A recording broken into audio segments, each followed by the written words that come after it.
Hey, hello everybody, my name is Coolblue and I'm bringing out this video of me talking about some board games, and this is going to be the next video in the Small Box Big Games series where I actually do the review of the 3 games in Series 1 of the Nano9 games from Alban, Viard, and I guess Todd Sanders as well.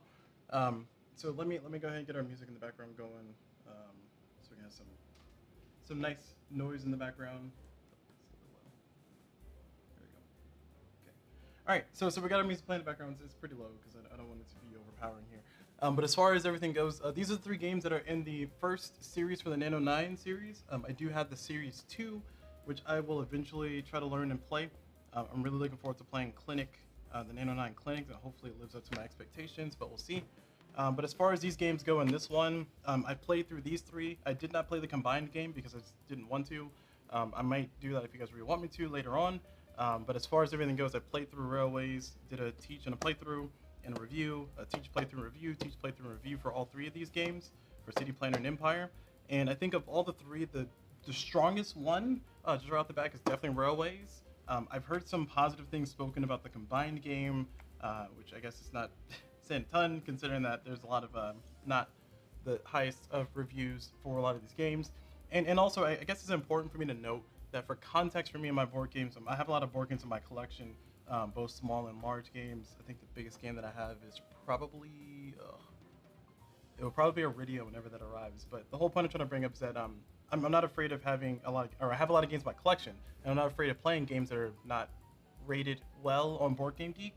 But I will say that one of the rules I make for myself is that if the game doesn't have a 7 or higher, then I don't buy it, mainly because it helps kind of limit what games I kind of have on my shelf. It limits bloat and stuff like that. These games were a big exception because they're small and they're probably the Nano9. They didn't take up a ton of space, and I will always give deference to small box games. Also, I'm a huge fan of Clinic from Alban Viard as well, and I'm already a fan of that. Also, I hope I'm pronouncing the last name correctly. I probably am not, so my apologies ahead of time. So that goes a long way to say that I have high expectations for these ones, and I think Railways is the only one that really lived up to it. Empire was a close second. I can't even say close second. It was the second, and then City Planner was pretty much just kind of an activity, as I said before in my review. So Railways is definitely a lot of fun. I like the things that Railways gives you. Railways essentially is a network building and then kind of people moving thing to try to get the most victory points in 12 rounds. Yeah, 12 rounds. So I found that to be enjoyable. I like the puzzle of it. I like the crunchiness. I think it gave you a lot of options and a lot of variety in the small box that it was. So I do appreciate that game greatly because of that. Now with that said, of all the other games, City Planner, the second game in the series, was quite a bit of a letdown. I wasn't expecting a ton, but I do have Small City, which I still have yet to learn to play, but I do have Small City, and I figure City Planner was like maybe a play on that. And I see some symbolism that's very similar to Small City by Alban Viard as well, and it turns out that it's very much not like Small City. It looks like Small City, but that's really about it. But this game as a game is, I effectively just say it's bingo with a few extra steps. It's not even really just bingo with a few extra steps. It's a little bit reductive, but what I'm trying to say is that I didn't feel like I had a lot of things to do in the game, and because of that, it just kind of fell flat for me. And finally, Empire, which is the last one. Empire was a little bit of a kind of empire building, engine building, resource collection, resource management style game, trying to mitigate losses where you can, and then kind of get the most money, get the most points you can. And I think Empire was, I like the idea of Empire. I just kind of wish it was in a bigger game. So if there's another game that Empire is supposed to be mimicking, maybe I'll be more interested in that, because I do like my engine builders. I do like my resource builders. I do like my games where I can take one resource and convert it to another resource, like Furnace, which is not related to any of these at all. But Furnace is a game that I find enjoyable, of like producing this resource, which lets me feed into this machine, which lets me pull out this resource, which converts to that resource, which converts to points and money and stuff. Like, that's fun. I like kind of chaining things like that. And I think Empire has echoes of that. I don't think it's attempting to do that. It's more of a resource management game than a resource conversion game. But I like the idea of what it's doing, and I don't want to say disappointed, because I kind of expected it to not be that great, because it's 6.1 on Board Game Geek going in. And also, I guess I should say this because I keep relying on the Board Game Geek ratings, especially during my talks about these 3 games in particular. I do not take the Board Game Geek ratings as gospel.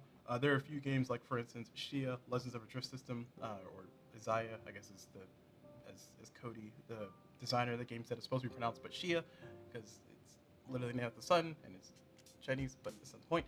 Shia Legends of the Drift System, as far as that game is concerned, Board Game Geek doesn't rate that game very high.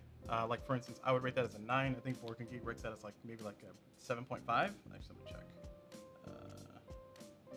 Let me double check before I speak that. Okay, 7.9, so it's almost an 8. So I would definitely rate that game as a 9 myself.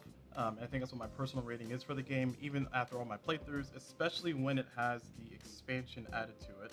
I think the expansion is critical for Shia, but that goes a long way to say that I don't always jive with the ratings. And for instance, like Railways, in this particular case, I think Board Game Geek rated that as a 6.5. I think I kind of kicked it up to like a 7, maybe even 7.5.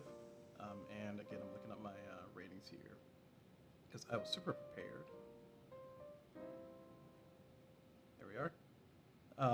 Yeah, so Board Game Geek marks it as a 6, and I marked it as a 7. So I think Railways offers a lot, and that goes a long way to say that I don't always take the Board Game Geek ratings as gospel, but it does help when it's a game I had no idea existed before I saw it, and then after I saw it, it maybe might have piqued my interest a little bit, but it can kind of stop the impulse purchase for myself if I just kind of see what the ratings are, see what some of the reviews are saying, maybe watch a video or two before I actually go in and try to purchase the game. And for all 3 of these games, they're all rated relatively low. Like I said, I think Railways was the best game in this particular series, the best showing, and I do think City Planner maybe has earned its 5.5 is what the rating is on that one, and I feel like that's an accurate rating. I would go so far as to say maybe it's just a 5. There's a little bit of strategy in City Planner that may get lost between turns, but that doesn't necessarily stop it from, kind of biting the dust when it comes to its rating of a 5.5 on Board Game Geek. And oh yeah, I rated it as a 5 myself. So yes, it seems that I'm consistent with that. Empire, cool idea. Railways, cool idea and nice execution. I think of all these 3, I might actually end up playing this every once in a while, maybe once every blue moon, just kind of get a little railway network building going on if I can remember the rules. And then finally, the Empire Planners. I have seen, I think there's like one video by was it Totally Co-op or Totally Solo? I forgot the name of the channel, but I forgot the YouTuber's channel, but there's one video of somebody talking about this one, and straight up solo with John LaRuff. Yeah, so definitely go check out his video if you want to see more information about this. I'm a little bit skeptical and actually trying to learn how to play Empire Planners because I don't think I'm that enthusiastic about some of the mechanics that it will have, specifically like looking up and seeing different symbols that mean different things because it's a combined game. But I love the idea of taking all 3 of these separate games at their own individual nano games and making one normal sized game. I like that idea. That sounds really cool. It sounds really fun. And it's kind of the reason why I liked games like Neanderthal, because you can take Neanderthal and play it into Greenland, and you can take that and play it into the next game, which I forgot what the next one was. Similar to other games by Ion Games, similar to other games in that same family of games like BIOS Origins, BIOS Mesofauna, and the rest of those. You can kind of play those into each other. I like the idea. The execution is not always there.